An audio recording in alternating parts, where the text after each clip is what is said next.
Matt Gray is here on the Blaze Radio Network. So I'd love to hear your thoughts on night number 1 at the RNC. Was it fabulous for you? I'll tell you this. It's a heck of a lot easier to watch than the Democrats were. The Democrat convention was unwatchable. Yeah. You can't even take what they're babbling and lying and spinning all the time. So at least, you got that aspect that's kind of out of the way. I think the whole virtual thing is just tough to make it work. It's really hard. And there's nobody there. They're pre-recorded for the most part. They've got these little vignettes and it just kind of pieced together. It's weird. It is. It's strange. It feels weird. Some of it felt really weird.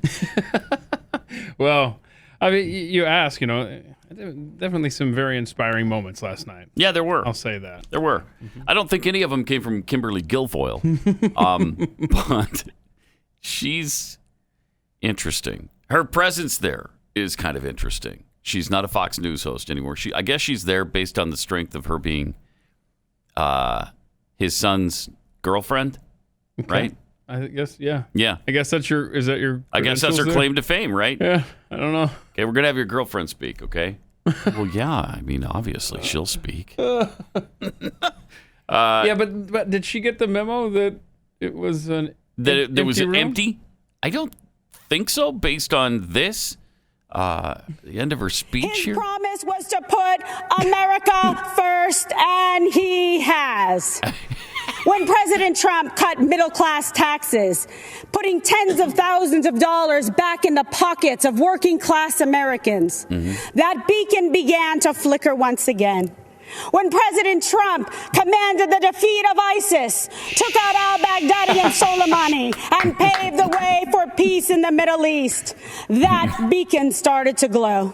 Right when he negotiated historic trade deals with Canada, Mexico, Japan, and China, bringing back thousands of manufacturing jobs to America, that beacon shined bright once again for the world to see. America, it's all on the line. President Trump believes in you. He emancipates and lifts you up to live your American dream. You are capable.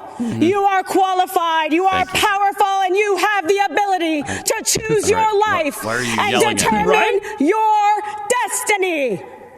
Don't let the Democrats take you for granted. Stop yelling at me. Don't let them step on you. Don't let them destroy your families, your lives, and your future. Don't let them kill future generations because they told you and brainwashed you and fed you lies that you weren't good enough. Right. Like my parents, you can achieve your American dream. You can be that shining example to the world. Manifest and be the change in this country that you dream, that you hope, that you believe in. Stand for an American president who is fearless, who believes in you, and who loves this country and will fight for her.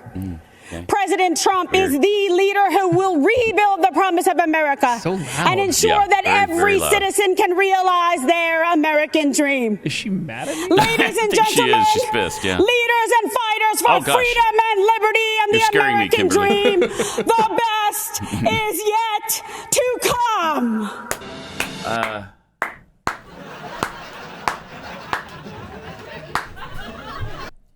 It's the only thing I had handy, really. Was there had to be some sort of response from somebody. It was just too loud at the end. The best is yet to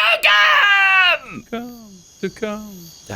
Wow. Today? It just felt weird. Maybe it's just us. I don't know. Maybe other people loved it. Honestly, it could be just us, but it could be us. It wasn't lost on me that the room she was yelling in was empty. I was quite taken aback watching that last night, though. Especially when you compare it to the volume that the other speakers chose. Yes. Vernon Jones was great. Let's play the beginning of his speech. Same room. Hello, America. Yep. My name is Vernon Jones, and I'm a state representative from the great state of Georgia. As you can see, I'm a man of color. And you're not yelling And I'm either. a lifelong Democrat, too. You may be wondering, why is a lifelong Democrat speaking at the Republican National Convention? And that's a fair question. And here's your answer. The Democratic Party does not want black people to leave their mental plantation.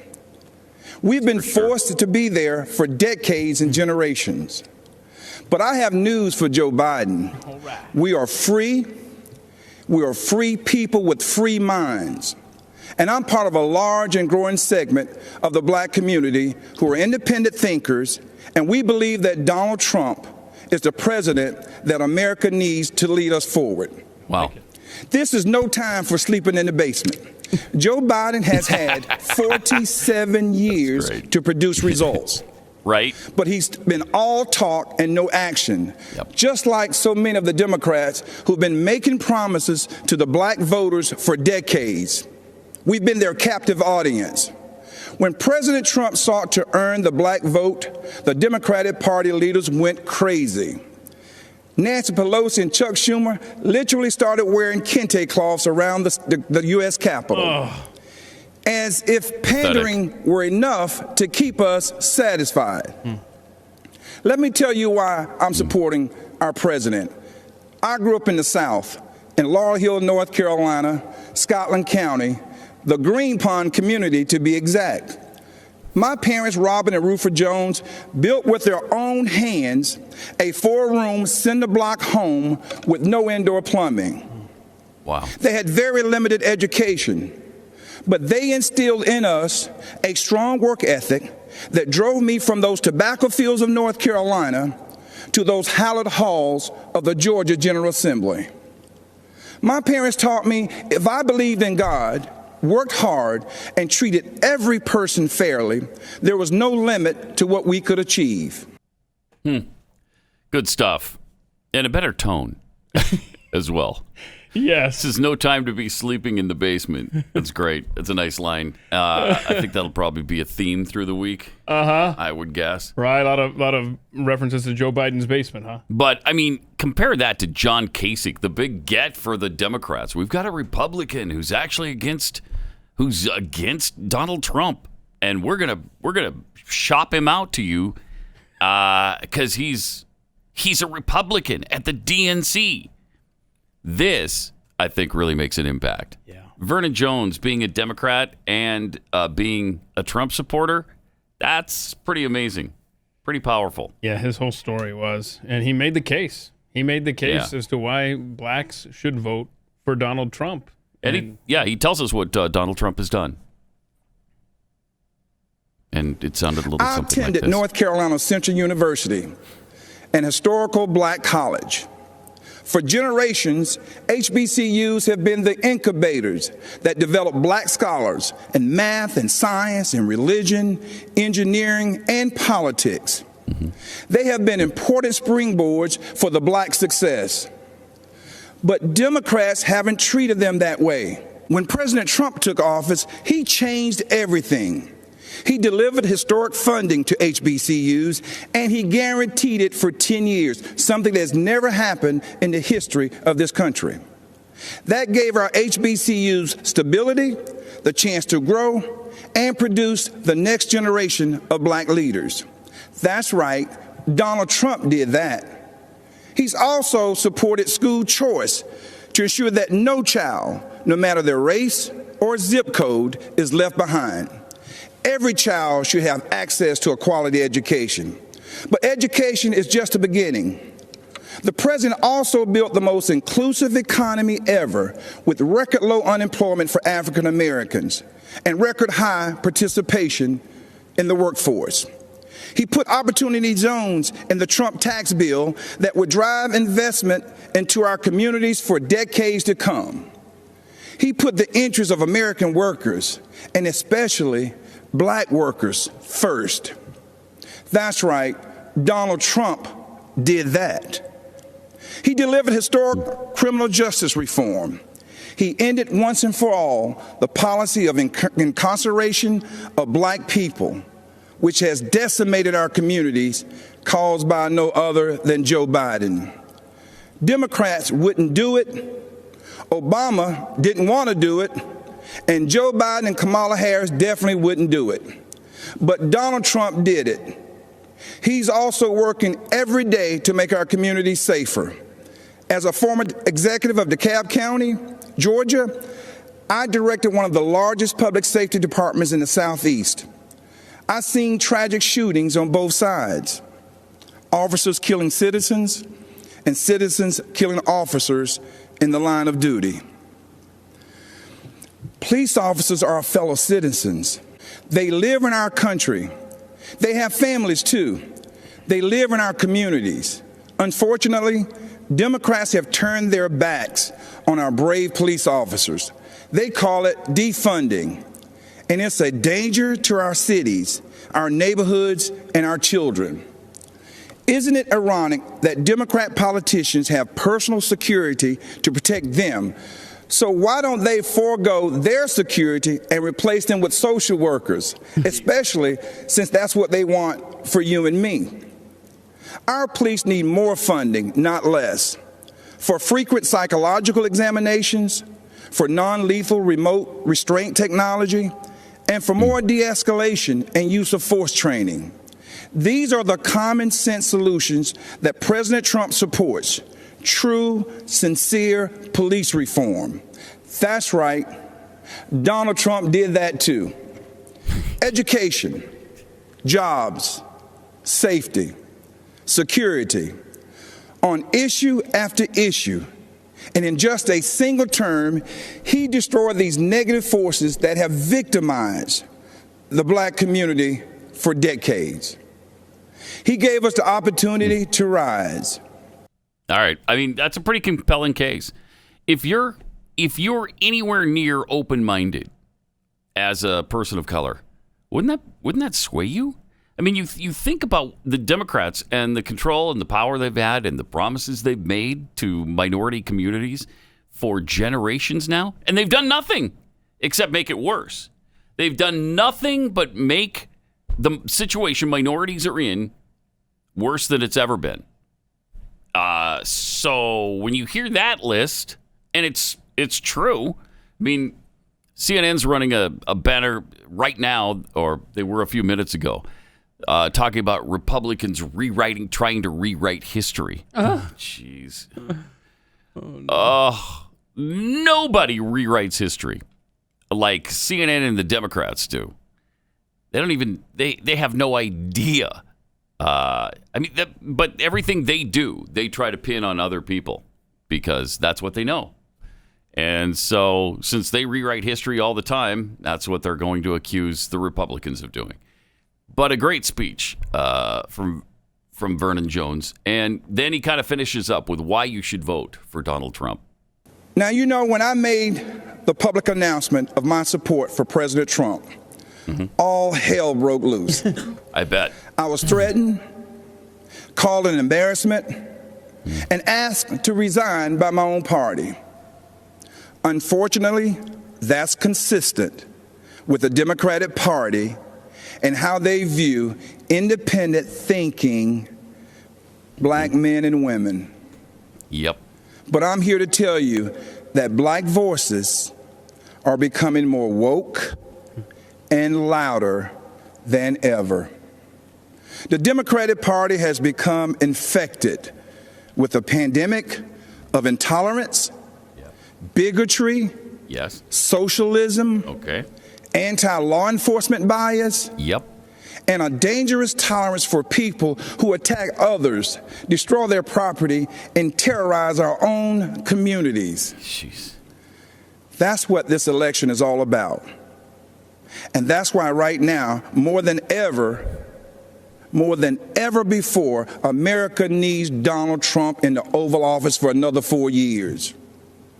God bless you, and vote Donald J. Trump. Thank you. That's good stuff. Yeah. It's good stuff.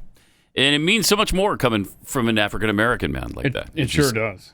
You know, not just being a Democrat, but being black, that's really meaningful. My gut tells me that the average black Democrat voter is more open-minded than the average white Democrat voter in 2020. That's probably true. So I do have hope that that the message is getting through. Yeah.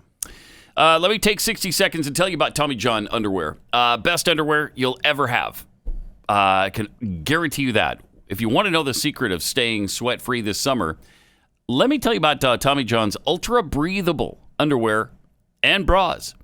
They have a range of summer-ready, breathable options, but their cool cotton underwear for men and women is like having your own on-body AC unit. It's true. Really good stuff. It's true.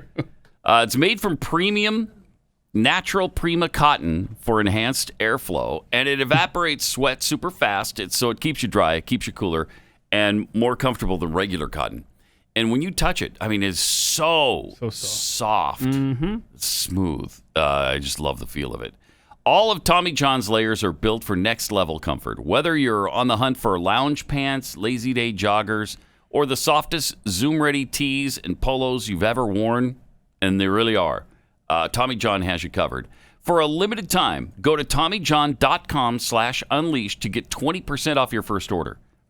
20% off your first order. TommyJohn.com/unleashed, again, and get 20%. TommyJohn.com/unleashed.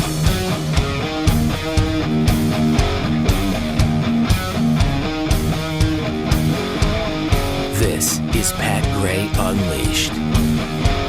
Vernon Jones wasn't the only African American to speak up for Donald Trump.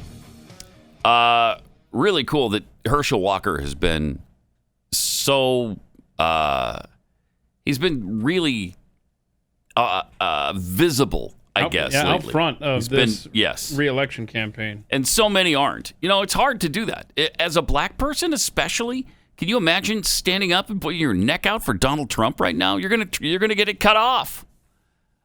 You know, like as Vernon Jones said, he's been threatened. They tried to boot him out of the party. And the same is true for Herschel Walker. You're not really a black person if you have your own thoughts and your own feelings about political ideology. So here was some of what Herschel Walker had to say last night. Pretty good stuff. I am just telling you, this is the answer. Except that doesn't sound like Herschel Walker, does it? I mean, Herschel's voice had changed a little bit. I mean, it was an empty room, if you'll recall. Right. So the reverberation around. Okay. I'm not an actor, a singer, or a politician. I'm Herschel Walker. Mm-hmm. Most of you know me as a football player, but I'm also a father, a man of faith, and a very good judge of character. I've known Donald Trump for 37 years, and I don't mean just casual ran into him from time to time. I'm talking about a deep personal friendship. I watched him as an owner of a professional football team. Right after he bought the team, he set out to learn. He learned about the history of the team, the players, the coaches, every detail. Then he used what he learned to make the team better. I watched him in the boardroom. Mm-hmm. He can be in the middle of a big meeting, but if one of the kids was on the phone, he dropped everything to take the call. He taught me that the family should be your top priority. I watched him treat janitors, security guards, and waiters the same way he would treat a VIP. He made them feel special because he knew they were. He understands that they are the people who make this country run. They clean, they cook, they build, they drive, they deliver. He told me, Herschel, make an effort to get to know people. Remember their names. That stuck with me. One time, I planned to take his kids to Disney World with my family. At the last minute, Donald said he'd like to join us. So there he was, in a business suit, on It's a Small World ride. That was something to see. It just shows you what a caring, loving father he is. It hurt my soul to hear the terrible names that people call Donald. The worst one is racist. I take it as a personal insult that people would think I've had a 37-year friendship with a racist. People who think that don't know what they're talking about. Growing up in the Deep South, I've seen racism up close. I know what it is, and it isn't Donald Trump.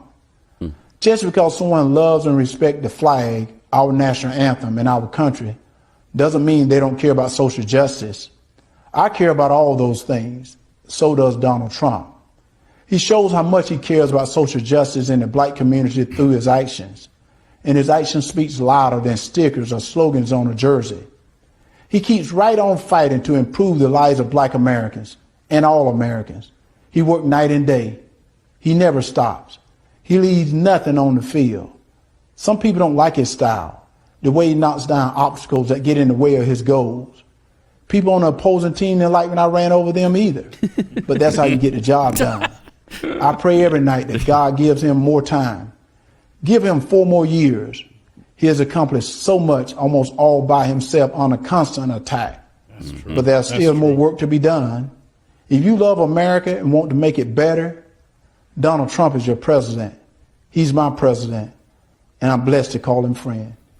Pretty amazing. Good stuff from Herschel Walker. Nice to have him on our team.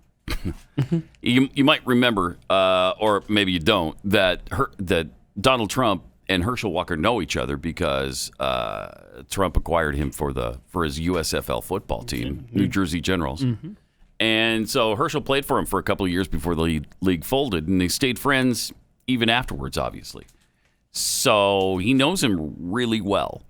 I mean, to the point where you're taking his kids to Disney World? Right. I don't like anybody enough to do that. Take somebody else's kids to would you do that? You're asking me that?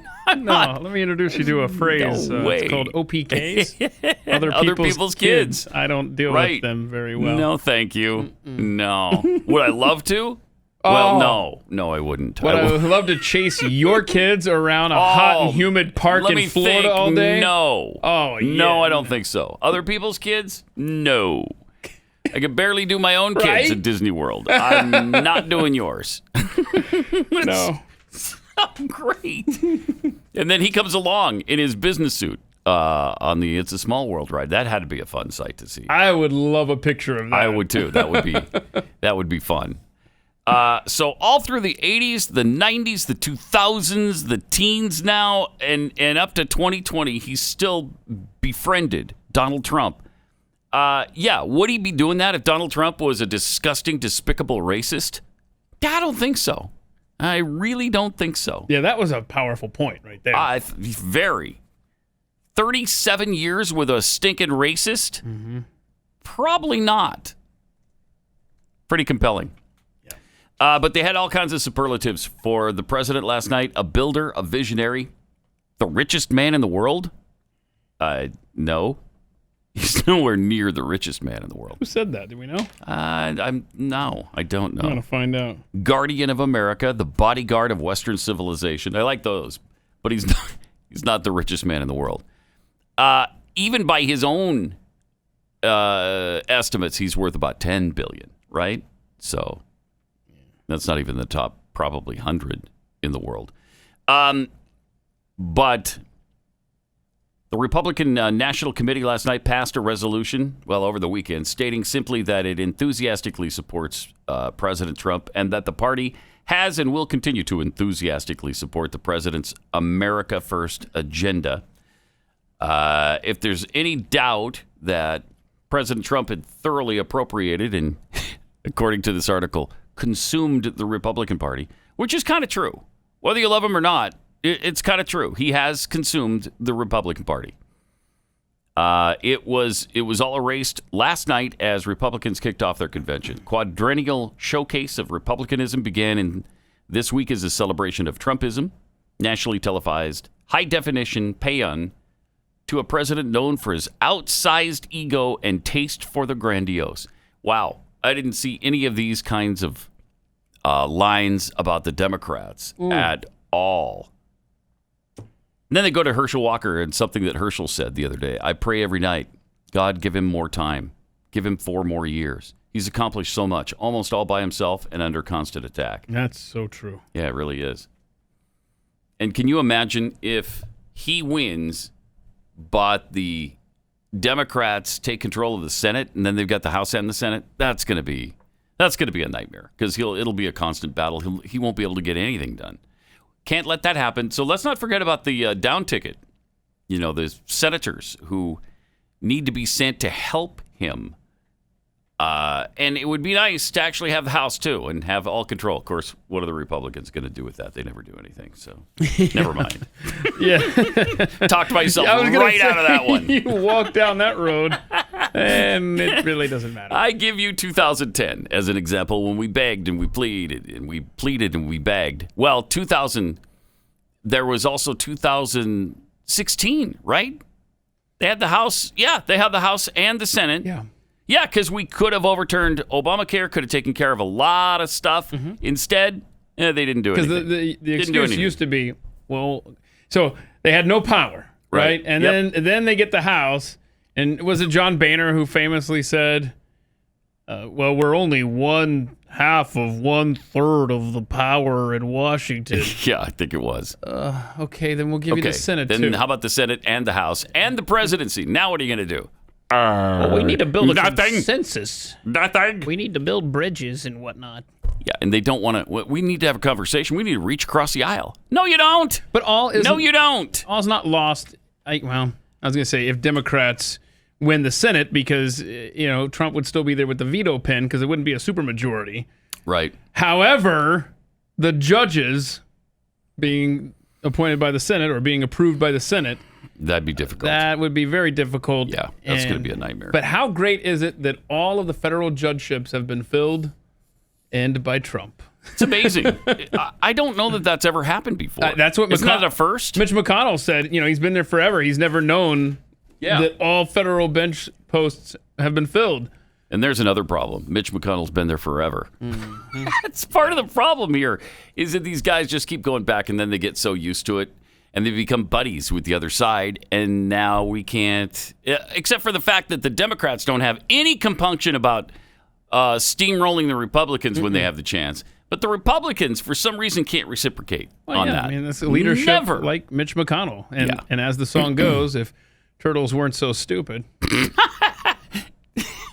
Is there a song like that? Yeah, it popped in my head. It really has nothing to do with what we're talking about. When I see a straw, I put it in my mouth. Straws don't belong there, but the turtles don't know why. So maybe they all deserve to die. To die, yeah. I guess you just want turtles to die. Yeah. Well, yes, but not Mitch McConnell. No, May he live not a long Mitch McConnell. and happy right, life. Exactly. Okay. All turtles except for Mitch can go ahead and leave the planet. Is there a turtle rescue? Yeah, turtles are on turtles right now. Yeah, because turtles are so stupid. Like this turtle gets wedged between two rocks and needs a human to come along and save him. Oh, look at the size of that thing. Yeah, it's a big boy, but a dummy. Those are the kind of turtles that live up to 200 years or so, right? Well, not doing stupid stuff like that. No. Hey, dummy. There's nothing worth looking for between those rocks. But turtles are stupid. Not only the straw thing, not only the wedge between the rocks, but we're always told, turn off your lights at the beach because the turtles will confuse the porch lights with the moon. Well, then they're stupid. They shouldn't be alive. Just like the kid saying. Just like the kid saying. Too stupid. They're too stupid to live. Stupid. All right, 888-900-3393 and at Pat Unleashed on Twitter. We got to get to the veteran in a few minutes here. We don't have time right here, but the veteran Sean Parnell telling his story, that was compelling. Yes, it was. As was the Cuban immigrant Maximo Alverez. That was powerful. So, I mean, there were some really good elements last night. It's just that the whole overall feel of it just seems kind of weird to me. I don't know. Maybe it's just because it's virtual and we're not used to that. Yeah. Or maybe because the whole virtual thing kind of sucks. Yeah. And it's time to get back to the way things were, yeah, shall we? Would be nice, wouldn't it? Your thoughts on the convention last night at 888-900-3393. And in just a few minutes, you're not going to want to miss. If you missed it last night, you won't want to miss Maximo Alverez. Awesome. His entire speech about escaping to America from Cuba. Here's a guy who knows what communism is all about and knows he's seeing it from the Democrat Party. Pat Gray, the Blaze Radio Network. Matt Gray is here. I am. It's true. On the Blaze Radio Network. Thanks for noticing, by the way. 888-900-3393. Also at Pat Unleashed on Twitter. We have a Pat Head asking for some prayers today. Nick from Illinois, who's called in multiple times. He does some voices. Just a lot of fun. He's fun. Good guy. He says, today, probably as you speak, I'm having surgery to remove the tumor in my jaw. Ugh. What is he, 25? He's young. Yeah. I think around that. Surgery will take 8 hours, and there's a small chance of facial paralysis, but 95% success rate in general. Back in March, I asked for your prayers as I started chemo and blasted through it with flying colors, which I know is because I had all you praying for me. Wow. So, if I could be selfish one last time and ask you to say one more big prayer for me and my surgeons, I'd be very grateful. God bless, and God is great. Yes, we'd be happy to do that. So. Absolutely. Nick Ryan, we're thinking and praying for you. He's had a rough year. 2020 has been terrible across the board. Kind of sucked. Yeah. And especially in his life and Jules. Because he's dealing with this, and he lost his dream job right after he got it because of the coronavirus. And then, Jules is still going through that second bone marrow transplant. We're thinking of y'all and praying for you. All right. Reaganette tweets, if Trump wins, people are voting for Republicans. We would keep the Senate at the very least. That's probably a good point. And hopefully get back the House. I mean, we have to have at least the Senate, because otherwise, it's going to be chaos. Carl Smith tweets, come on, what's so hard about putting on a virtual event? I visit with you guys virtually every day, and it's always interesting. Oh, okay. Thank you. Yeah, we're kind of used to putting on a virtual event, aren't we? B. de Bodine. So what Herschel was saying was that Trump is the Bronco Nagurski of presidents, because even though he had all the obstacles, he ran over the opposition to get things done. Mm-hmm. Yep. Mm-hmm. I was looking into, because Glenn was talking to him a couple of weeks ago, was talking to Herschel about various things, and it got me wondering, because I remember how fast that guy was. The rumor was that Bo Jackson ran one of the fastest 40 times ever. And Bo Jackson was what? I don't know, 6'3", 230, 235, something like that. He ran a sub-4 240. The rumor is that Herschel runs like a 4'3" something. It's incredible with those kinds of physical specimens when they're that big and that fast. You talk about running over people, that literally happens. Oh. Remember, wasn't it Herschel who wiped out Brian Urlacher? No, Brian Bosworth. I'm sorry. No. It was Bo Jackson. Was it Bo? That trucked him on the goal line during Monday Night Football, Raiders and Seahawks. Right. That was fun. Yeah. Fun times. Good times. Toothpaste words. Speaking of Kimberly Guilfoyle here, why is she yelling? It's so early. Stop yelling. So early. So MSNBC, I guess, had some fun with Kimberly this morning. Yeah, just a few minutes ago. They put together something with The Office. Yeah, let's see. Blood alone moves the wheels of history. They want to steal your liberty, your freedom. I say to you, and you will understand that it is a privilege to fight. They want to control what you see and think and believe so that they can control how you live. We are warriors.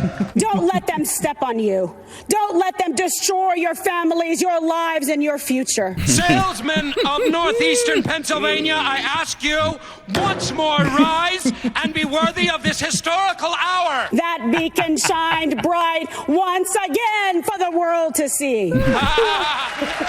You have the ability to choose your life and determine your destiny. We must never cede control of the motherland. Leaders and fighters for freedom and liberty and the American dream. The best is yet to come. Well, it's a real good bet. The best is yet to come. That might be the best thing that MSNBC has ever done. That was funny. She just didn't adjust for the empty room. That was for a packed arena. I'm not even sure would have been appropriate then. It was just a weird delivery. Maybe, in one little burst, it'd be okay, but that lasted a long time. She was just Went on imagining for minutes. Loud applause. Yeah, she was. Scintillating Duck tweets, just imagine if Kimberly had always done the news like that while she was on Fox. Yeah, she'd probably still be there because I love that. Keystone Pig tweets, I think they could have had Michael Buffer deliver that speech. Oh. Yes. Are you ready to rumble, guy? Yeah. Daring Podcast tweets, won't lie, I was expecting Kimberly Guilfoyle to end her speech with a Howard Dean scream. Yeah! Mailbox Hero tweets, where is the angel chorus after that speech from Vernon Jones? Oh, yeah, it would have been very appropriate, wouldn't it have? That would have been appropriate. But we have Maximo Alverez, who was fantastic. This is a Cuban immigrant who has seen communism in his lifetime. This is why you love hearing from Cubans, because they've been there. They know what the warning signs are. They know what to look for. They know that they were lied to back in the early 60s by Fidel Castro, and they can sniff out the same thing in the Democrats today. Here he is talking about what America is. President Trump knows that the American story was written by people just like you and I, who love our country and take risks to build a future for our families and neighbors. I may be a Cuban born, but I am 100% American. This is the greatest country in the world. And I said this before. If I gave away everything that I have today, it would not equal 1% of what I was given when I came to this great country of ours. The gift of freedom.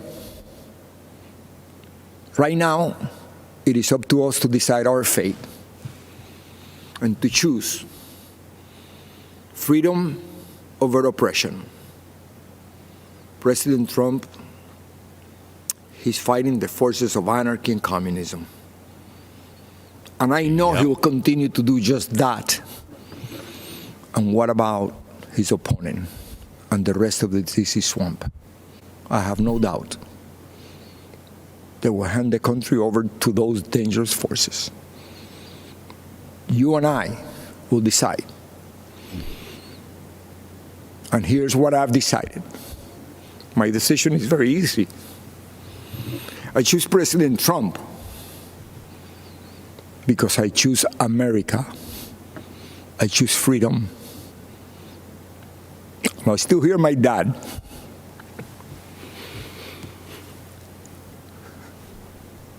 There is no other place to go. Thank you, and may the good Lord bless America.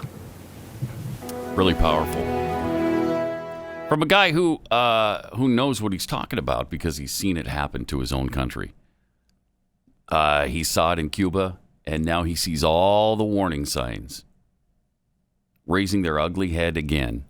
And I mean, if we can't accept the warning from people who have been there, who can you accept the warning from? That is really powerful. Let me take a minute and tell you about Omega XL. If you have pain brought on by inflammation, like I did in my elbow that ran down my arm, there is something you can do about it. Omega XL. Omega XL has essentially an off switch for inflammation. It's backed by 35 years of clinical research. It's not a drug. It's not something you're going to get addicted to. It's just something that calms inflation down, inflammation. And then I wish it also dealt with inflation, but that's a whole different. It's a whole different matter. I think they're working on that. Are they working on it? Yeah, I think Omega it can XL. also stop inflation because we're going to need that really soon. Anyway, pain relievers and topical rubs don't get to the heart of the problem, which is the inflammation. They can mask it sometimes. Sometimes they don't even do that. But Omega XL will shut off the inflammation and then your pain will go away. So just to get you started, when you order your first bottle of Omega XL right now, you'll get a second bottle free. OmegaXL.com/Pat or call 800-844-4888. 800-844-4888 or OmegaXL.com/Pat.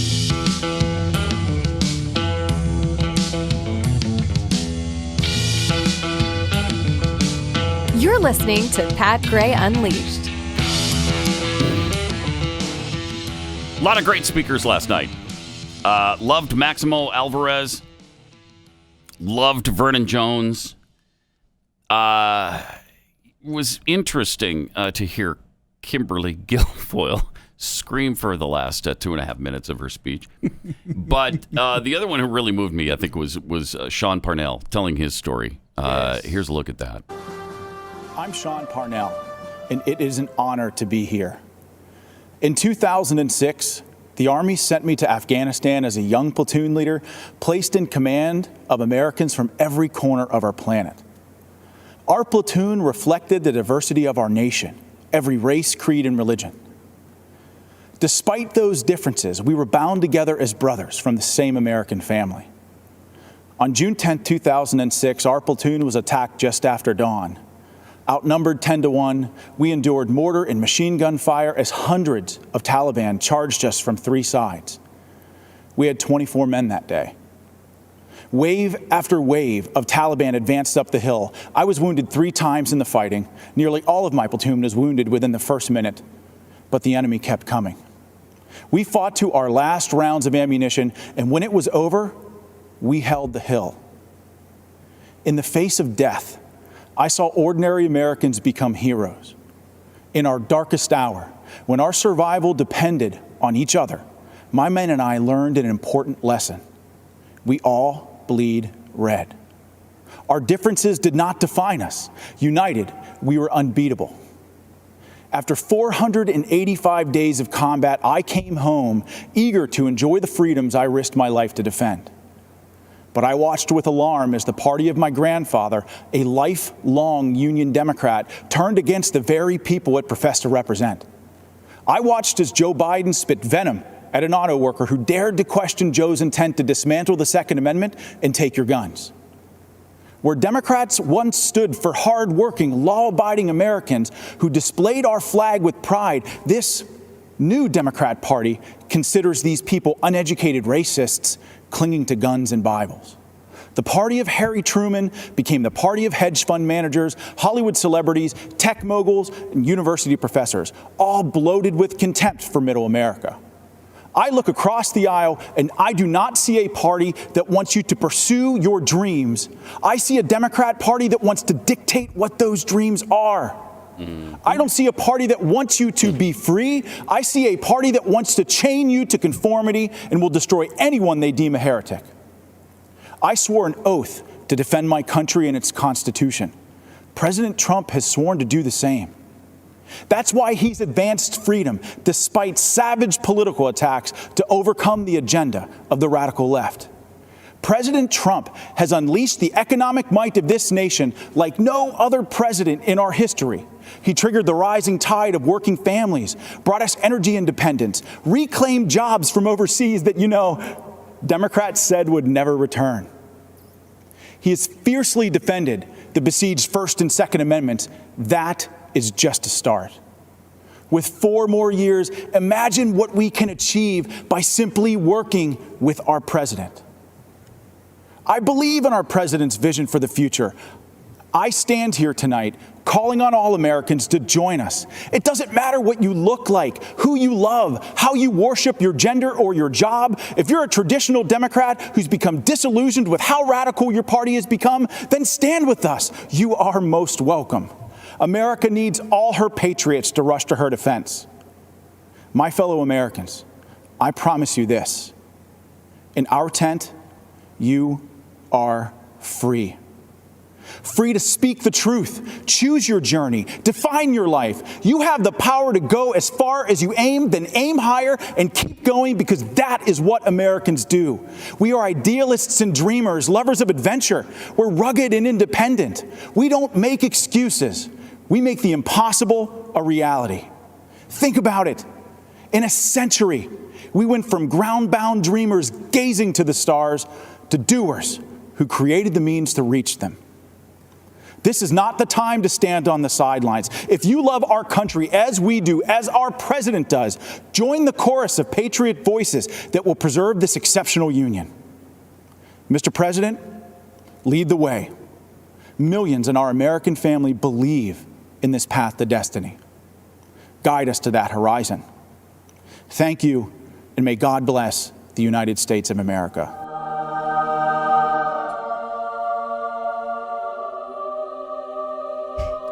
Yep. That's well spoken. How do you argue with that? That's pretty tough to call out a veteran. I mean, they'll still do it. The left will still do it, I suppose. But a guy who's been there and defended this country and defended his brothers in the field against insurmountable odds and came out victorious. And think of the speeches we've heard tonight. And do they line up with the headlines we've heard? RNC Night 1. Republicans paint dark picture of future if lost. Republicans, Trump or doom.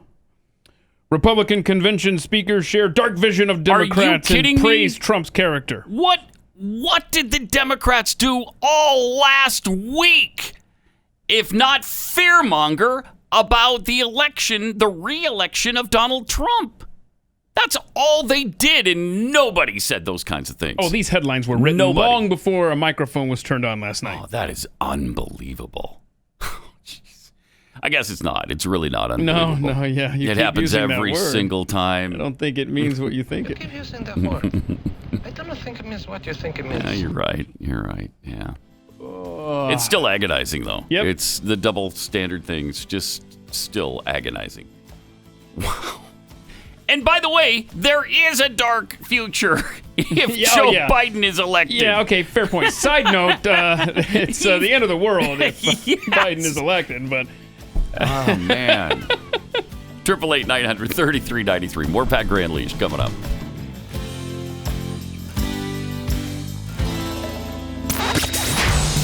Pat Gray Unleashed on the Blaze Radio Network.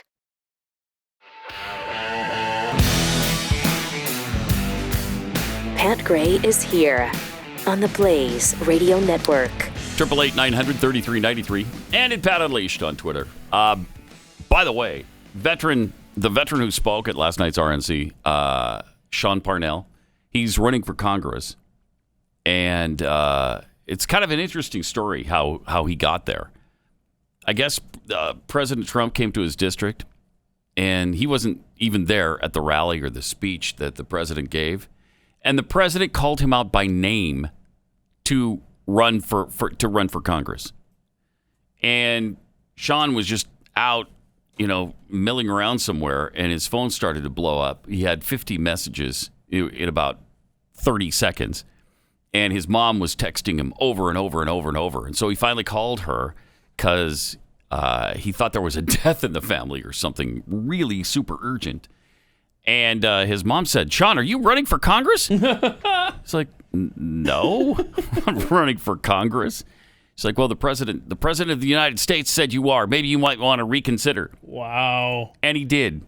He's been running for that seat ever since against Connor Lamb, who's supposedly a moderate Democrat who has moderately voted to impeach the president. Moderately voted against, saving babies the day they're born if they're born alive. The Born Alive Act, he voted against that. So yeah, that's really moderate. Well, I mean, you can see how moderate the guy really is. I mean, in the Democratic Party, that is true. It's still moderate. That is true. I mean, they are so crazy in the Democrat Party that I guess you could consider that to be moderate. It's unbelievable. I mean, it's amazing how much things have changed. I mean, the media and their focus on certain things. Listen to this, for example, the media taking on Glenn back in the day, and see if you notice anything different about this. Glenn Beck started it from day one. They've all done this lunacy about how Obama and Holder are coming after your guns. There have been a lunacy of how they're coming after your guns. It's just ridiculous. Way too many instances of violence in the last few years for anyone to go on television and talk about arming themselves because of politicians and their views. But the Baxter doesn't seem to understand his words can have consequences. But our winner, Harold Hill, again, it's about his continuing attempt to disassociate himself and his inflammatory paranoia about an attack on the Second Amendment and infringement of gun rights and the need to take your government back from a duly elected president. Glenn Beck yesterday on his radio show said Barack Obama will take away your gun anyway, one way or another. He's going to take away your gun. They are painting, as you mentioned, sort of this doomsday scenario, almost sort of mainstreaming this militia idea. Isn't that interesting? Because what did they say a few years later? Hell yes, we're going to take your AR-15, your AK-47. We're not going to allow it to be used against our fellow Americans anymore. Oh, okay. Hell yes, we're taking your guns away. Oh, that was that famous guitarist. Yes, it was. That guy can shred. You know, say what you will about the Second Amendment, he can shred. Truth. Then you've got John Kerry on the preposterous notion. You remember the preposterous notion that Russia was our biggest enemy? For my mother to die of cancer at the age of 53. That didn't sound like John Kerry at all, did it? Equally as nauseating, however. Very much so. He's even blurted out the preposterous notion that Russia is our number one geopolitical foe. Folks, Sarah Palin said she could see Russia from Alaska.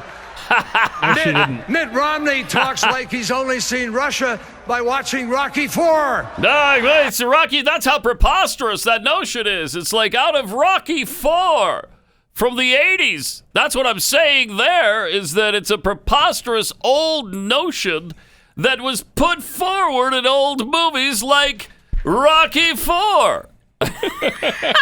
I'd forgotten that stupid line. And then, of course, Obama. Governor Romney, I'm glad that you recognize that al-Qaeda is a threat. Yeah. Because a few months ago, when you were asked what's the biggest geopolitical threat facing America, you said Russia. What an idiot. Not al-Qaeda. You said Russia. Yeah. The 1980s are now calling to ask for their foreign policy back because the Cold War's been over for 20 years. So there you go. Cold War's over. Come on. And now Russia is the biggest threat that has ever existed on the face of the planet, pretty much. They're a threat to our elections. They're a threat to us physically. I mean, is there a bigger threat to the Democrats now than Russia? I don't think so. So they've changed on guns. They've changed on the preposterous notion of Russia. They have changed on immigration. Need I remind you what Bill Clinton said back at... This is just 1995. This isn't 1935. All Americans, not only in the states most heavily affected, but in every place in this country, are rightly disturbed by the large numbers of illegal aliens entering our country. The jobs they hold might otherwise be held by citizens or legal immigrants. The public service they use impose burdens on our taxpayers. That's why our administration has moved aggressively to secure our borders more, by hiring a record number of new border guards, by deporting twice as many criminal aliens as ever before. Wow. By cracking down on illegal hiring. Bragging about that? How about the bragging about deporting illegal aliens? Can you even believe that came out of his mouth? Yeah, he was saying the word alien. Right. Illegal aliens for one thing, and deporting them for another. This is just unbelievable. Barring welfare benefits to illegal aliens. In the budget I will present to you, we will try to do more to speed the deportation of illegal aliens who are arrested for crimes, to better identify illegal aliens in the workplace, as recommended by the commission headed by former Congresswoman Barbara Jordan. We are a nation of immigrants, but we are also a nation of laws. It is wrong and ultimately self-defeating for a nation of immigrants to permit the kind of abuse of our immigration laws we have seen in recent years, and we must do more to stop it. That's amazing. I mean, that's absolutely astounding when you think of it now. Wow. He wasn't the only one. Harry Reid did the same thing. If making it easy to be an illegal alien isn't enough, how about offering a reward for being an illegal immigrant? Right? How about it? No sane country would do that, right? Right. Guess again. Oh, okay. If you break our laws by entering this country without permission and give birth to a child, we reward that child with U.S. citizenship and guarantee of full access to all public and social services this society provides. And that's a lot of services. Is it any wonder that 2/3 of the babies born at taxpayer expense at county-run hospitals in Los Angeles are born to illegal alien mothers? Can you even imagine anybody in the Democrat Party saying anything about that today? Absolutely not. Any of these speeches were Absolutely given not. by Donald Trump or a Republican, Oh, jeez. the left would be losing their minds. This shows you how irrational, how extreme, and how radical on every single issue the Democrats have become. The Washington Post even wrote about their abortion agenda last year. This was just last year. Listen to this. That abortions should be safe, legal, and rare was, until fairly recently, a common Democratic talking point. Coined by President Clinton, the phrase signaled his desire to protect the supposed constitutional right to abortion while acknowledging the views of people with moral qualms about the practice and maybe even winning a few of them over to his side. It helped Clinton's reputation as a moderate. This is the Washington Post. Today, though, Democrats use the phrase at their peril. The party's base appears unwilling to tolerate a slogan that suggests abortion ought to be rare, hearing in it too much of a concession to abortion opponents. As a result, most Democratic candidates have erased from their rhetoric any hint that abortion might be a subject on which reasonable people can disagree. It's really true. And they've altered their policy proposals to match, endorsing the repeal of all restrictions on paying for abortions with federal money, for example. These moves might excite the party's progressive base, but they put candidates out of step with the average American, and even with many of their own voters. Evidence of just how taboo it's become to use the phrase safe, legal, and rare came in the most recent presidential primary debate. This was written again last year, when Representative Tulsi Gabbard uttered the fateful words, giving a nod to Hillary Clinton as she did so, when she said abortion should be safe, legal, and rare. Gabbard said, "I think she's correct. The candidate favors abortion rights early in pregnancy, but would codify the Supreme Court's 1973 ruling Roe v. Wade. But she'd prohibit abortion during the last 3 months of pregnancy unless the life or severe health consequences of a woman are at risk." Left-leaning critics descended quickly. The Ohio affiliate of NARAL, Pro-Choice America, tweeted, "This is a position making abortion rare, not supported by pro-choice advocates." A headline in Vice said Gabbard was stuck in the 90s. And the article's author, Marie Solis, argued that the candidate had revived a decades-old talking point that pro-choice supporters say only further stigmatizes abortion at a critical moment. She quoted Amelia Bono, a co-founder of the pro-abortion rights group Shout Your Abortion, who said, "I cannot think of a less compelling way to advocate for something than saying it should be rare. And anyone who uses that phrase is operating from the assumption that abortion is a bad thing." Oh. Well, it's not, of course. To them, it's a really good thing. And I guess the more babies you can kill, the better it is. There should be no barrier whatsoever. Okay, this is how extreme they've become. Even the Washington Post wrote this article. So on every issue that matters, the Democrats have really staked out untenable positions. Most Americans are not where Democrats are on these important topics. But most Democrats hate Trump so much, they just feel like they've got to go along with all the radicalism, I guess. But this is exactly why I say the Democrats cannot win this election. They can't. Not this year, not any year, or it'll be the end of America as we know it. That's what I'm afraid of. The fundamental transformation of the United States of America that was 5 days away under Barack Obama will be completed, if Joe Biden is elected. It is fascinating. Got to stop it.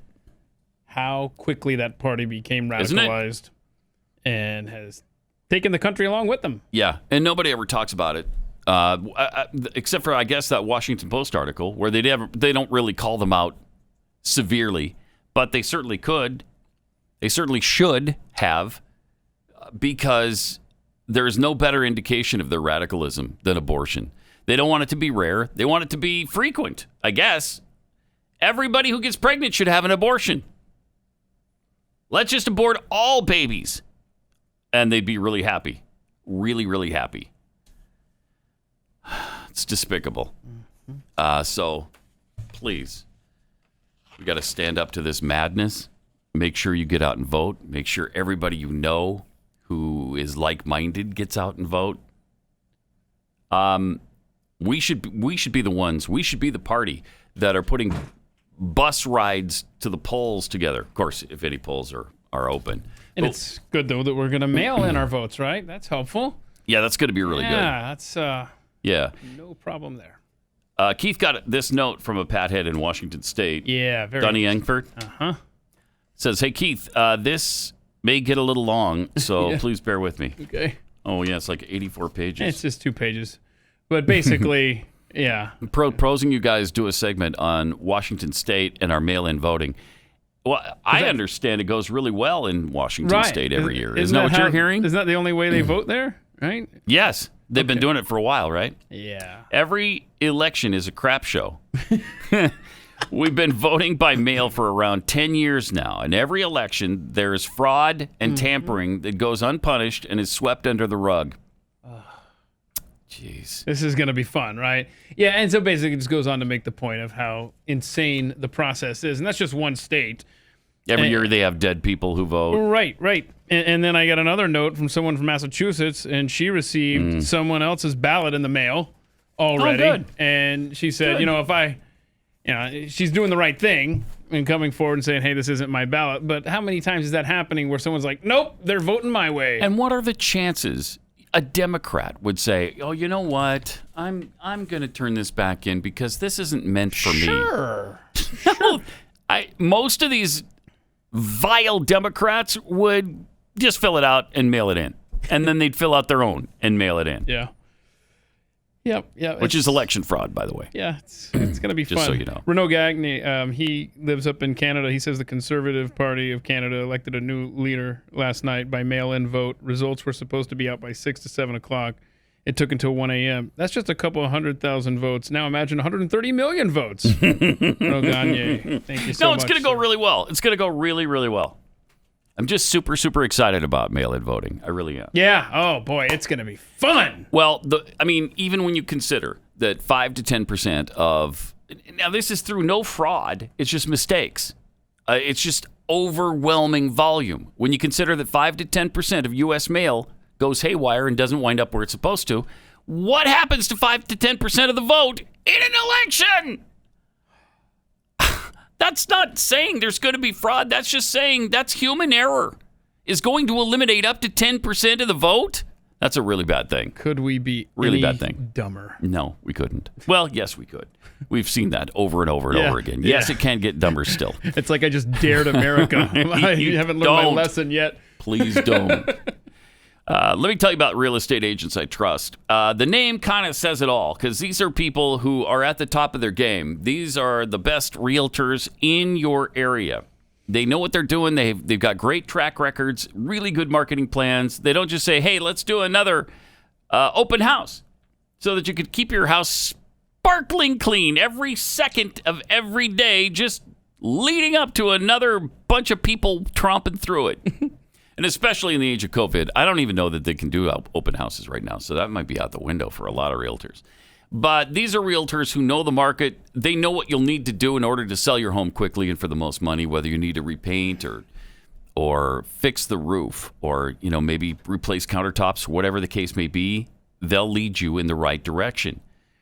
This is Glenn's company, and so he has definitely carefully vetted these realtors to make sure that they're going to be great for you and see you through the whole situation from beginning to end. And if you're relocating, you need to both sell and buy on at both ends of your relocation.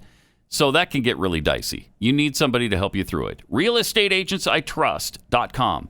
realestateagentsitrust.com. Pat Gray on the Blaze Radio Network. Pat Gray returns on the Blaze Radio Network.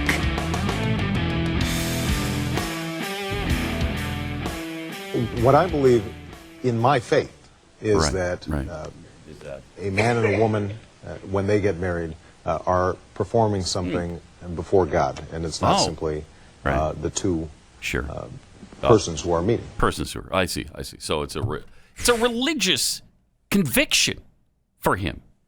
You know, I mean, all the way back in the 2000s, like 04, 06, 08, 10, 12.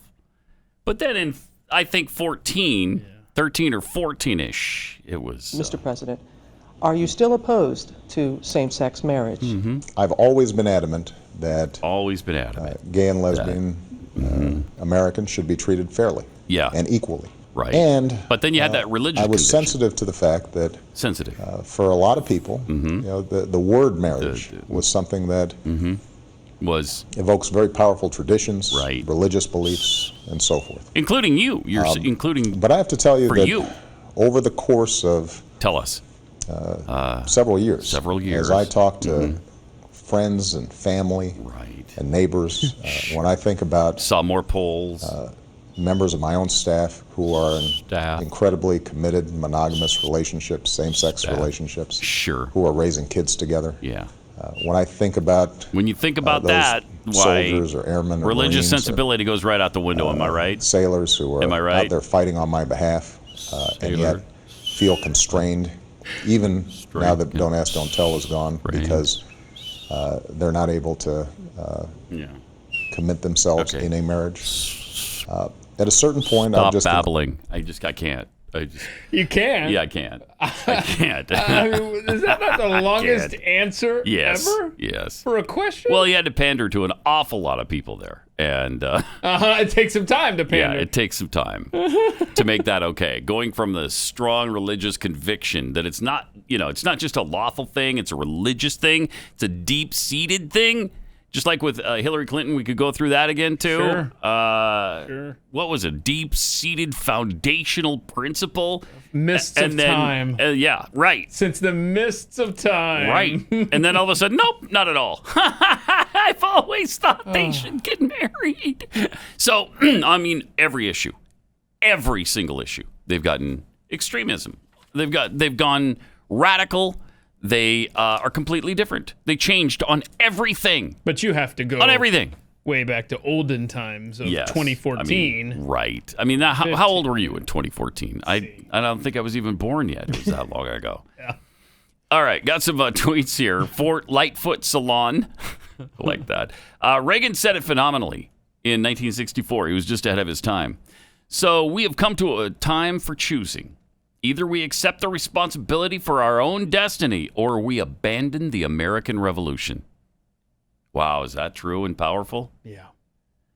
Bob Loblaw tweets, what did someone once say about the progressive endgame being all about top, down, bottom up, inside out? Sure are there right now. Yes, we are. Sure are there. Who was that guy anyway? I forget.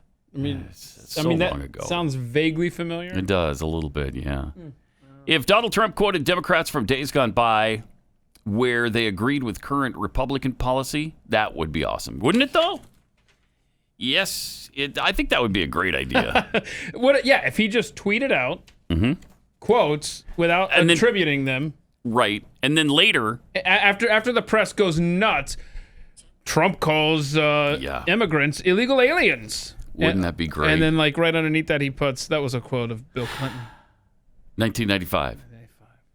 Hillary Clinton, 2005. I mean, that'd be fantastic. John tweets, what? What? I can't hear you over all the unnecessary yelling. Obviously about Kimberly Guilfoyle. COVID Bullet 23. Pat, can you do a Kimberly Guilfoyle speech as Al Sharpton with his bullhorn, please? Oh, Asking for all my friends. Oh, no. Oh, no. President Trump!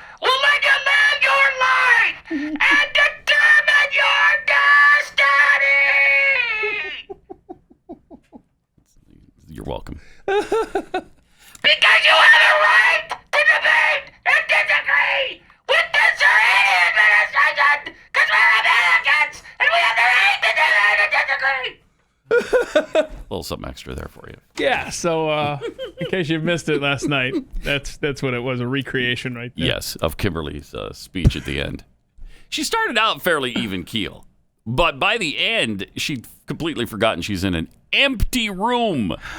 A very large, empty room, and she's yelling at the top of her lungs. Just imagining the crowd there. I guess.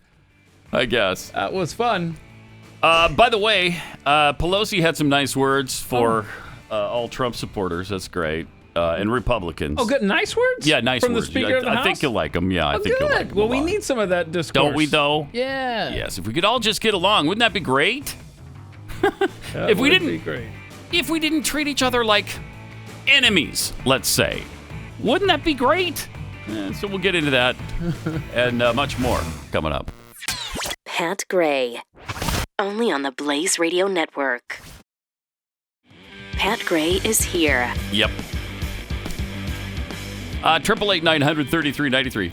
You know, I get a lot of questions from listeners about when my wife's cookies will be available nationwide. People are getting frustrated. I think, like, when can I get them? In Pennsylvania or Florida or New York. So they ask, what's your favorite word? What's your favorite this? What's your favorite that? And when the a cookies? lot of times, what's your favorite? And then when will your cookies be available nationwide? Okay. And that's easy. It's not really easy. And it's very expensive. Oh, no. Because we have to make a... thank you. Our magic muffins are done. Okay. That's great. The cookies are done, huh, Cookies. Martin? Bing. We are building a kitchen specifically designed to enable us to do that. Mm-hmm. So it'll be about a month and a half, I think. Wow, that's exciting. Yeah, maybe 2 months, something like that. So hopefully they'll be available for you maybe worldwide, but definitely nationwide. So very soon. I don't want to speak out of turn here, but I'm just doing some Keith math on the fly. Mm-hmm. It sounds like maybe by the holidays, nationwide cookie delivery. Oh, yeah. And it is scrumptiouscookie.com. Scrumptious Cookie. Leave the last S off for savings. Scrumptiouscookie.com. Yeah. If so, in the 9 Western states we can service right now. Okay. So you can order them right now. And we can either mail them to you, or if you're in the DFW, we do deliver them to you. So it's scrumptiouscookie.com. And hopefully nationwide really soon. I'm going to find out if there's roads between my house and yours. That's what I'm about to find out. Okay. Hey, you should order cookies and see Not if gonna they can see. get there. That's I'm really gonna weird. Figure this out They once might and have for to be all. helicoptered. I'm not sure how that would. I don't know how that works. Okay, weird news that broke yesterday about Jerry Falwell. Holy cow! Just really sad, and icky. It was sad, and it's icky. It was bad enough when he. Obviously he says he and his wife Becky were being blackmailed. They were trying to get money out of him, or they would divulge this scandal. And then it got worse. then it got quite a bit worse. Jerry, apparently, the guy who his wife was involved with, this 20-year-old pool guy that they got into business with, and started doing, I don't know, they came into some sort of relationship that was business and sexual. And he claimed that Jerry would watch when the event would happen with his wife. Weird? You bet. But then it's kind of backed up by a little bit of audio. Now, this doesn't say much sexual, really. It's just very strange. They're Skyping or Zooming or something here. Oh, it was a conference online. call. It was a conference call. I don't know. Of some sort. I was going to say a 3-way call, but that's probably not where I want to go with that sentence. But Jerry's actually there, either on another line or in the room with his wife. It's his voice at the beginning. Jerry's there. Yeah. Yeah. So. And Becky is talking to the affair guy. Here's what was said. Okay. So let's get this. All right. John's been very busy lately. Yeah, so. His new thing is like telling me every time he hooks up with people, like I don't have feelings or something. You're gonna make us jealous. Yeah. I'm not trying to do that. Like a week ago, I was in tears for a whole freaking day. Come on. Like, Pause it for a I hooked up second. with this girl. Okay. So your wife is talking about how hurt she is by her lover hooking up with other people. I mean, what is that? That's a strange marriage. Mm-hmm. That's a strange, seemingly not ideally evangelical marriage, perhaps, if you will. But there was a little more. A little more? He's like, I hooked up with this girl on Tinder, and then I got her an Uber, and I'm like, just completely depressed. Come on. Come on. You don't care Maybe about the me more you tell me, the more I'll get used to. You don't care about me anymore, Becky. Huh? You don't care about me anymore. Yeah, really? What are you, 12? Yeah, obviously. Yeah, But that's why. I just tell you because you're my best friend, right? I know. I'm trying to be okay and like accepting my position, but I'm kind of into. In front of her husband.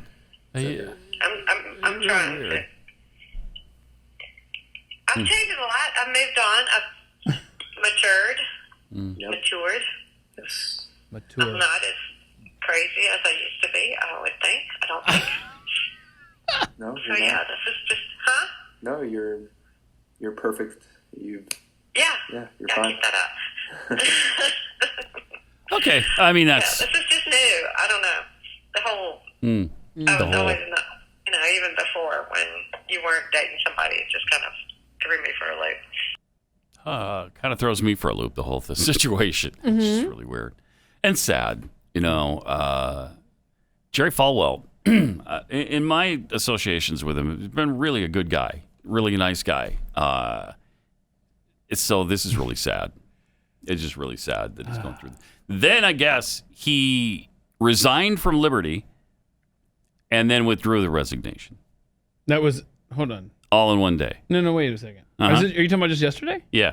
Wait a minute. Mm-hmm. I thought he stepped down after the boat photo. He stepped down from being CEO or whatever for the time being. Couple weeks and I think ago. that was, but he was still somehow involved or whatever. Okay. And then I think yesterday completely resigned, and then I think he took back the resignation.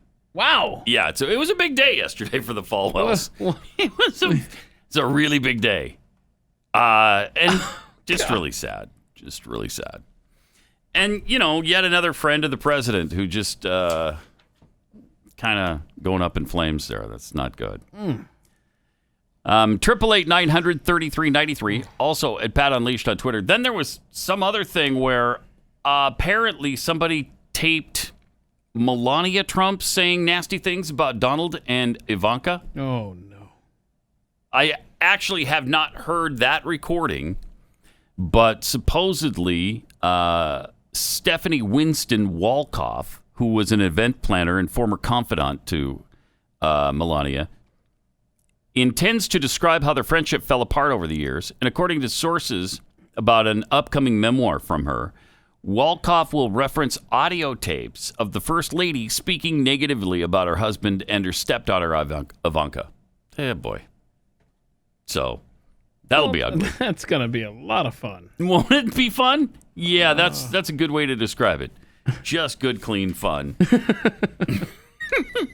Yeah. There's a lot of that going around right now.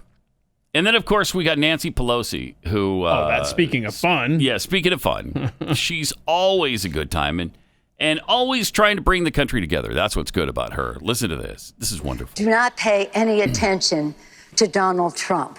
It is his goal to scare people from voting. Oh, is it his to goal? intimidate them by saying he's going to have law enforcement people Not your at the goal, polls. To welcome, in fact, Russian intervention into our election, letting Putin decide who will be president. Pause it for a instead of second. So she's trying to say that Donald Trump has said he's going to welcome Russian intervention into our election. That is just it's so irresponsible and such a fat lie.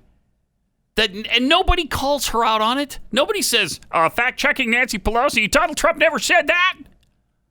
Why? Why can nobody do their job as journalists here? Go ahead. Who will be president instead of the American people. But ignore him because his purpose is to diminish the vote, to suppress the vote. And shame on the Republicans for enabling that to happen. are enabling that to happen. But we don't For enabling that to agonize, happen. we Say it one more time. organize. And people are right to be concerned because the President of the United States is saying what he's saying. But don't pay any attention to him because that's just a victory for those who want to have a lower turnout so that fewer people are engaged in the decision. Again, what happened in 2016 was discouraging. The Russians were there, and they are there now, 24/7, trying to interfere in our election. But they're not the only ones. We take an oath to protect and defend the Constitution from all enemies, foreign and domestic. Really? And sadly, the domestic enemies to our voting system and our honoring our Constitution are right at 1600 Pennsylvania Avenue with their allies in the Congress of the United States. But again, let's just get out there. Mobilize, organize, and not let the president deter anybody from voting. And again, support the postal system, which is election central. They're doing everything they can. Push the post office conspiracy. The vote with your actions, scare people, intimidate by saying law enforcement will be there. What? Diminish the role of the postal system in all of this. It's really actually shameful. Enemies of the state. Enemies of the state. She just called the president and Republicans enemies of the state. Thank you for that unity. Nancy. Yeah, she's a unifier. She's a unifier. That's great. That's America right now. You've got the Speaker of the House calling the president and Republicans enemies of the state. I thought it was such a bad thing when the president said that about the media. It was horrific. That was inappropriate. That should not be done. You're dividing. None of that will be lodged at Nancy Pelosi for saying that. It's perfectly fine for her. I would say it's 70 days before the election, but 70 days to prepare for the post-election fund that's coming our way, America. Jeez.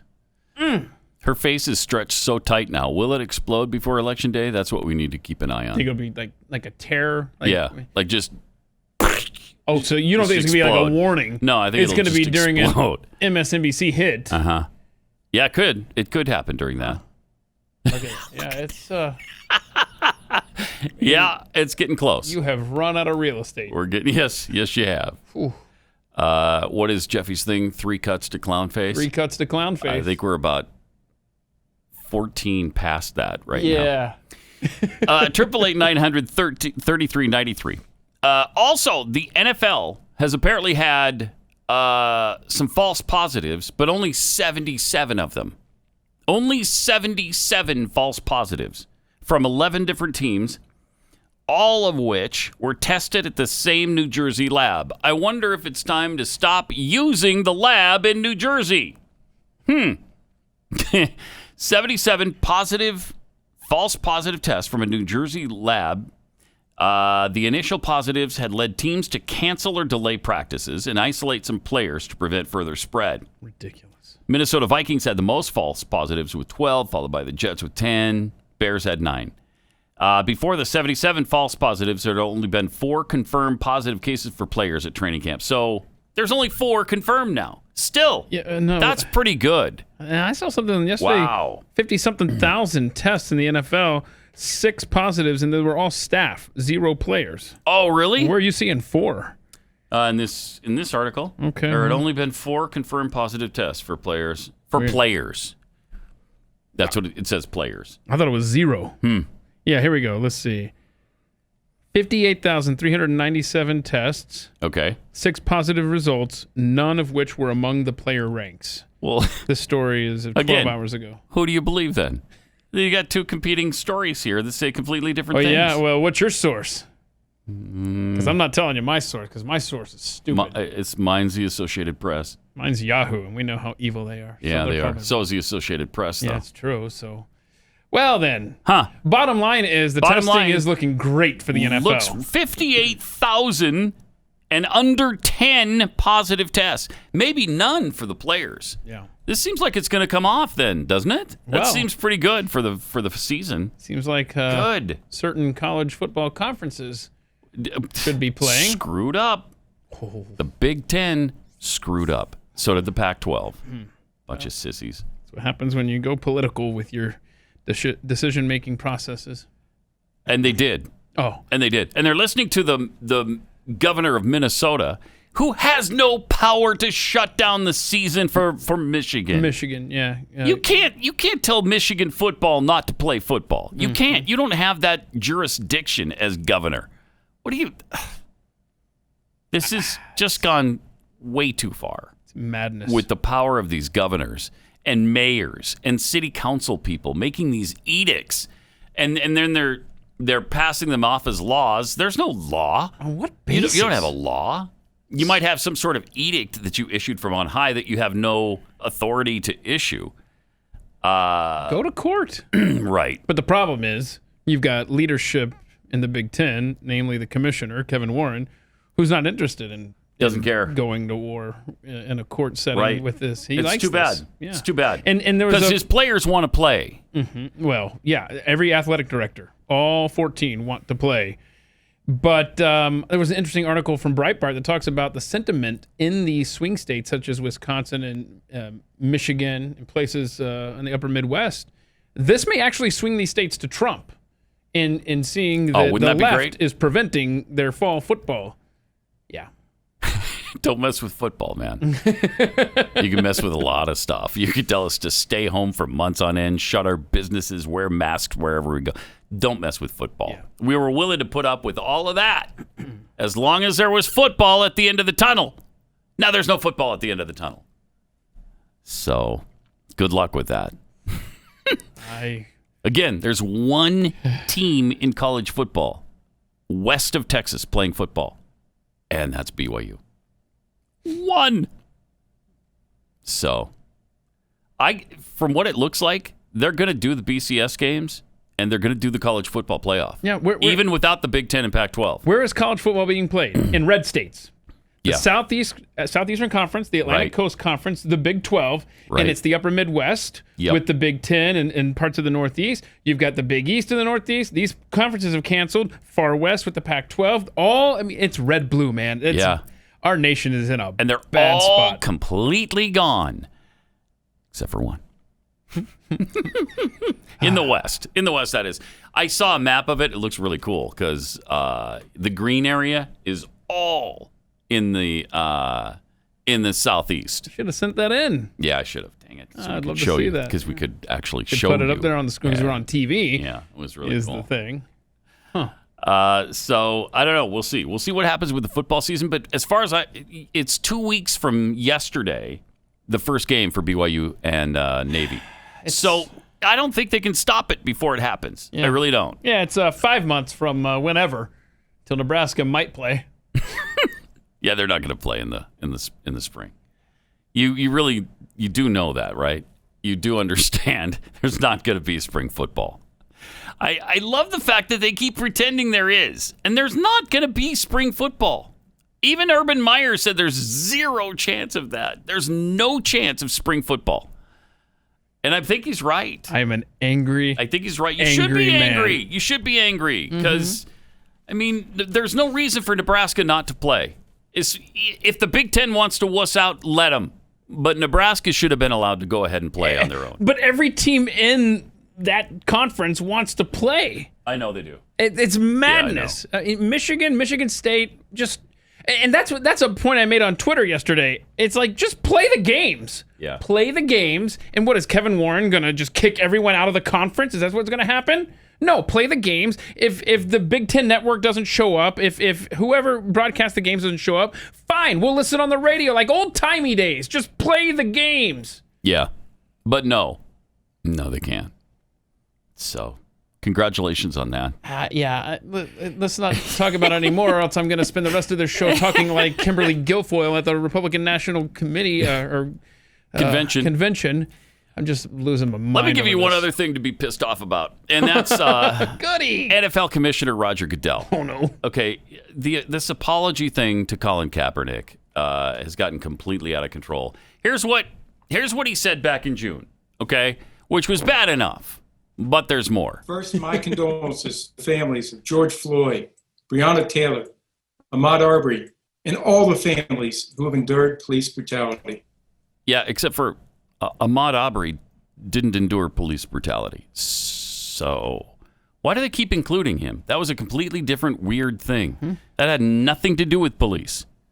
We, the National Football League, condemn racism and the systematic oppression of black people. Systematic. We, the National Football League, admit we were wrong for not listening to NFL players earlier. Oh, boy. And encourage all to speak out and peacefully protest. Okay. We, the National Football League, believe Black Lives Matter. Yeah, everybody does. I personally protest with you and want to be part of the much-needed change in this country. Okay. Yeah.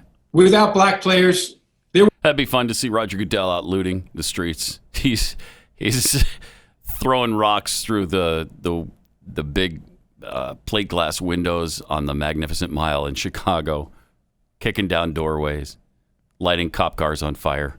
Trying to get some monies. trying to out there with his real ones, trying to get some monies. Because the $50 million they pay him for the NFL, that's not enough. It's not enough. National Football League. And the protests around the country are emblematic of the centuries of silence, inequality, and oppression of black players, coaches, fans, and staff.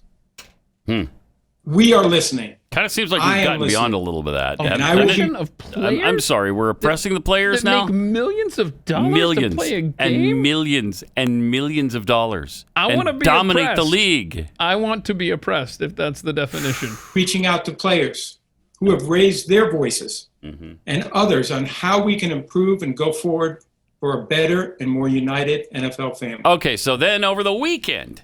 In the midst of all that. He's on with Acho, Emmanuel Acho. Used to be a linebacker for the University of Texas. I think he played a short time in the NFL. He's interviewing Goodell now. In the midst of all that, there wasn't a specific message or apology to the catalyst for it all, Kaepernick, who you mentioned.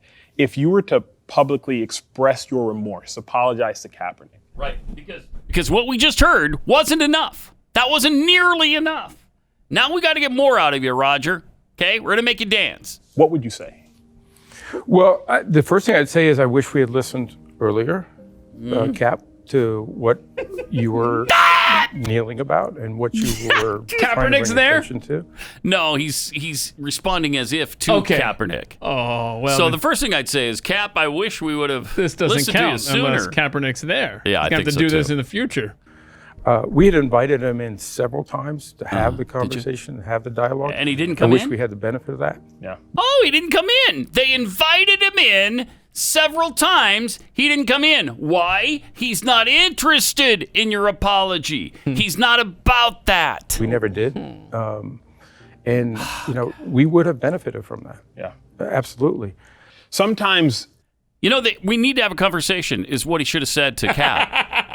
Because we haven't had that conversation. Cap, we need to have that conversation. Right. So can you come in and have it with us? Because No. I've known for years now that the peaceful protests during the national anthem, it was never about the flag. Yes, to the point where I just want to rip out my hair sometimes and say it's not about the flag. Right. I just want to rip out my hair, pull off my entire head, and say, yes, it is about the flag! And Kaepernick has said it over and over again! I'll continue to sit. I'm going to continue to stand with the people that are being oppressed. When there's significant change and I feel like that flag represents what it's supposed to represent, I'll stand. The flag that it's not about, he says it's about the flag! The 49ers dual threat quarterback take it. with the rocket arm and lightning quick feet staying seated during the national anthem at Friday's preseason game, telling the NFL Network, I'm not going to stand up and show pride in a flag for a country that oppresses black people and people of color. But it's not about the flag that he says it's about.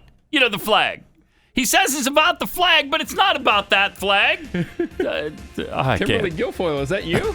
I'm turning into her, yes. Pat Gray, only on the Blaze Radio Network.